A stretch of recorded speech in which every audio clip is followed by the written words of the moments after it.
Good morning, welcome back to my channel Rai ফ্যামিলিতে অনেক স্বাগত, অনেক ভালোবাসা জানি। আজকে একটি নতুন ব্লগ শুরু করছি। ব্লগটি শেষ পর্যন্ত দেখতে থাকুন আর সঙ্গে থাকুন। তো এই দেখো আমার বর চাটা খেয়ে, তোমরা দেখলে ভিডিওতে প্রথমেই চা করেছি। তো চা খেয়ে বাজারে চলে গেছিলো, সপ্তাহের বাজার করে নিয়ে চলে এসেছে। দেখো এমন কিছু নেই যে নেই, প্রায় যতটা চেষ্টা করে আর কি সব রকমের বাজার নিয়ে আসার, কারণ আ এটা সুবিধে হয়। আর এমনি যা টুকিটাকি যেগুলো লাগে সেগুলো এখান থেকে নিয়ে নেওয়া হয়। আর সাথে রয়েছে দেখো মাছ নিয়ে নিয়েছে। আজকে তেল কাটাটা পাইনি, তেলটা। আর এই হচ্ছে একটু ডিম নিয়ে নিয়েছে মাছের। তো চলো তোমরা ভিডিওটা দেখতে থাকো আর সঙ্গে থাকো।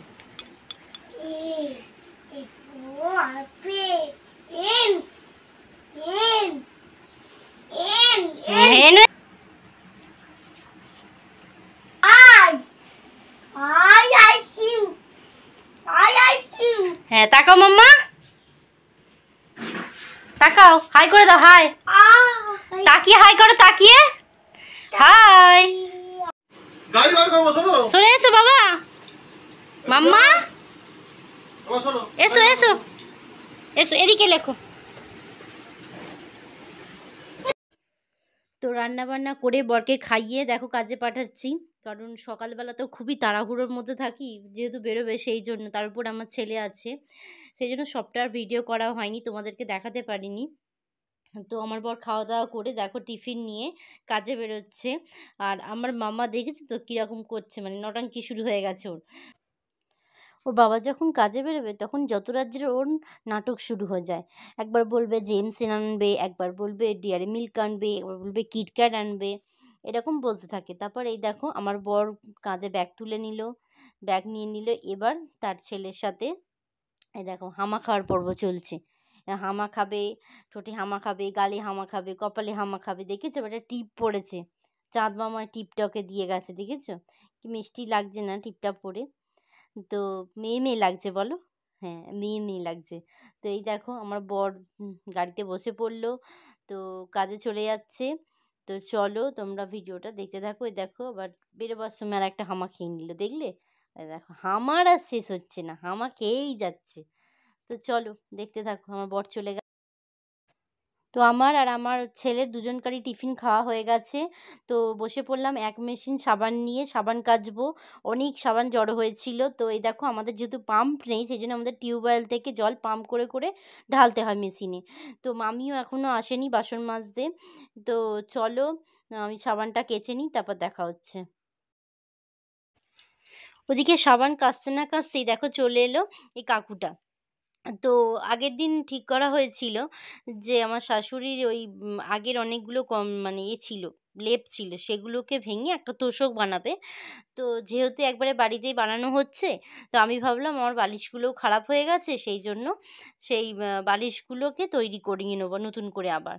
তো আগে শাশুড়ি মায়েরটা হয়ে যাক, দেখো তোশক বানাচ্ছে। ওই দুটো তিনটে লেপ ভেঙে অনেকটা তুলো হয়েছে, তার সাথে আর বোধহয় 3-4 না কত কেজি তুলো দিয়েছে, দিয়ে এরকম মোটা একটা তোশক বানিয়েছে। বেশ ভালোই হয়েছে, কাজ খুব ভালো হয়েছে। তো তোশক হয়ে গেছে, কমপ্লিট হয়ে গেছে, নিচে দিয়ে এসছে, দিয়ে এসে বালিশ করতে বসে পড়েছে। আমি একটু মাপটা বলে দিয়ে গেলাম কিরম কি বালিশ হবে। তো আমার বড় চলে এসেছিলো, বর বসেছিল, বড় দেখিয়ে দিচ্ছিল, যেহেতু প্রায় অনেকগুলোই বালিশ করে দিয়েছে।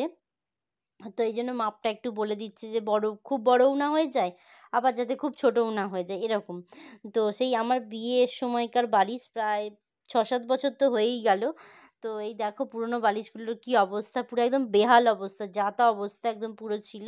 তারপরে মাম্মামের, আমার ছেলের ছোট ছোট অনেকগুলো বালিশ ছিল, সেগুলোকে দিয়ে সব একটু বড় বড়, যেহেতু এখন আমার ছেলেও বড় হয়েছে, তাই বালিশও এখন বড় বড় লাগবে। তো ছেলেরগুলো একবারে করিয়ে নেবো।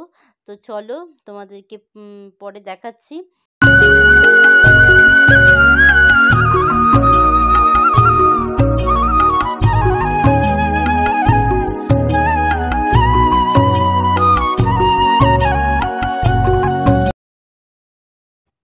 সব বালিশের ওয়ারগুলো সেলাই করা হয়ে গেছে।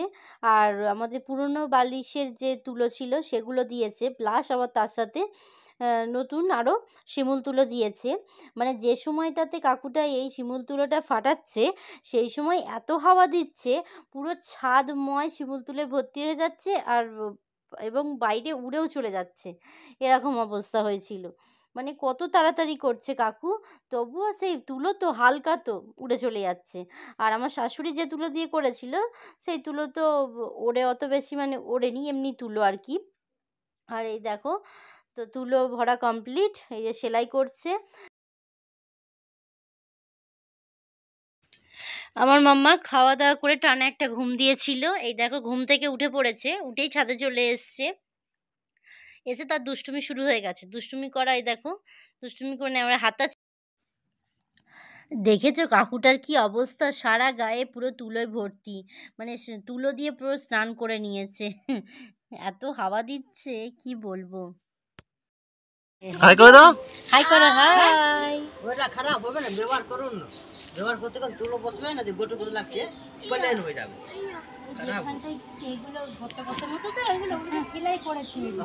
বাটা বললাম তো। Good evening. তো দেখো বালিশ সব হয়ে গেছে, তো কাকুটাও চলে গেছে বাড়ি। তো দেখো কতগুলো বালিশ হয়েছে, মোট বালিশ হয়েছে 6টা। দেখে মনে হচ্ছে বাবা বালিশে সেল দিয়েছে বলো। তো 6টা বালিশ হয়েছে, আমার মামামের 3টে আর আমাদের বাদবাকি 2টা, হ্যাঁ মামামের 3টে আর আমাদের দুজনকার 2টো মাথার বালিশ আর 2টো পা বালিশ। ব্যাস এই হচ্ছে আমাদের বালিশ আজকে তৈরি হয়েছে। আর আমার মাম্মা তো কি আনন্দ, আমার মাম্মা এতগুলো বালিশ পেয়ে খুবই আনন্দ পেয়েছে। মানে কিভাবে বালিশগুলোকে নিয়ে শোবে ঠিক বুঝতে পারছে না। চলো পরে দেখা হচ্ছে। তো অনেকক্ষণ আসা হয়নি তোমাদের সামনে, একেবারে রাত্রিরে এলাম। তো চলো এই দেখো আমি এখন রান্নাঘরে এসে গেছি, তোমরা দেখেই বুঝতে পারা বসিয়ে দিয়েছি। কি করব বলো তো, সিমুই করব, সিমুইয়ের পায়েস করব। তো একটা সিমের প্যাকেট নিয়ে নিয়েছি, তাড়াতাড়ি রান্নাবান্নাটা কমপ্লিট করে ফেলতে হবে, করে নিয়ে ব্যাগ গুছোতে হবে। তোমাদের একটা কথা বলাই হয়নি, আমরা একটা জায়গায় ঘুরতে যাব, কিন্তু কোথায় যাব, বাড়ির ফ্যামিলির সবাই মিলেই যাব, কিন্তু কোথায় যাব সেটার জন্য তোমাদেরকে দেখতে হবে নেক্সট ব্লগটা। কারণ গুছোনো বাকি আছে এখনও কিছুটা, অনেকটা গুছোনোই হয়ে গেছে, এখনও কিছুটা গুছোনো বাকি আছে। যেহেতু একটা বাচ্চাকে নিয়ে যাব, মানে আমার ছেলেকে নিয়ে যাব, তো সেই জন্য খুঁটিনাটি সব কিছুই নিয়ে যেতে হবে। যেহেতু বাচ্চা ছেলে, বড়দের কোনো ব্যাপার নেই, কিন্তু ছোটদেরই তো সমস্যা নিয়ে যাবার। তো সেই জন্য তোমাদের সবটুকু দেখতে হলে নেক্সট ব্লগটা দেখতে হবে তোমাদেরকে। আমরা কোথায় যাচ্ছি, কি করছি, কি না করছি, সব কিছু দেখতে পাবে নেক্সট ব্লগে। তো চলো ডিনারটা করে নিই, কারণ আমার সিমুই হয়ে গেছে। আজকে ডিনারে রয়েছে পরোটা, দেখো 3 কোনা করে পরোটা খেতে আমার বর খুব ভালোবাসে। আর এদিকে হচ্ছে সিমুই, কারণ সবাইকে খেতে দেওয়া হয়ে গেছে, এবার বাদবাকিটা আমরা দুজন মিলে খাবো। আর ছিল হচ্ছে ছোলার ডাল। তো চলো আজকের ব্লগটা আমি এখানেই শেষ করছি। সবাই খুব ভালো থেকো, সুস্থ থেকো, টাটা।